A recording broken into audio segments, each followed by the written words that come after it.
I keep asking, who drew these verbal boundaries between us? Who decided that this skin like a torn canvas was worthless? That this language like a stifled song was smaller? That these people like stones thrown into the sea had to bear the burden of names they never chose? Who taught the world to look at a face and weave a story before a word even touches the air?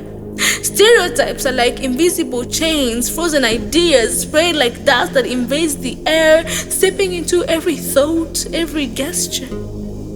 See, they're born from small experiences, isolated and fragile like shards of glass, which we transform into universal truths, forgetting that each human being is a universe of particularities, hidden smiles, secret dreams. They lock us in narrow boxes, metal cases heavy and suffocating, labeled in ink that bleeds and spreads, too noisy, too quiet, too dark, too foreign, not enough. And they say, stay there, that's all you are. But how can a soul be folded up like a withered flower?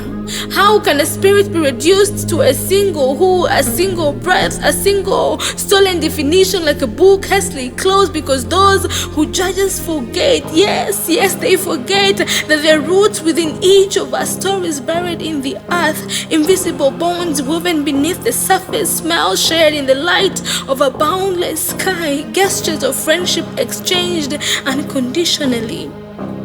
Stereotypes are not just words, they are slow tides that erode dignity grain by grain until we forget the power of our own voice. It is bitter.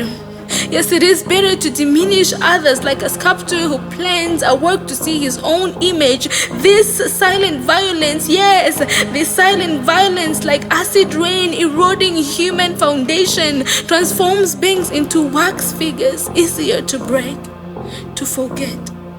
Because putting someone in a box is not just ignoring them, it is stripping them of their stories, stealing their memories, their laughter, their dreams that float like stars in a dark night.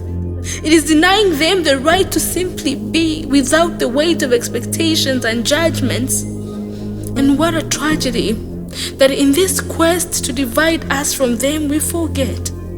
Yes, we forget that there has never been only us.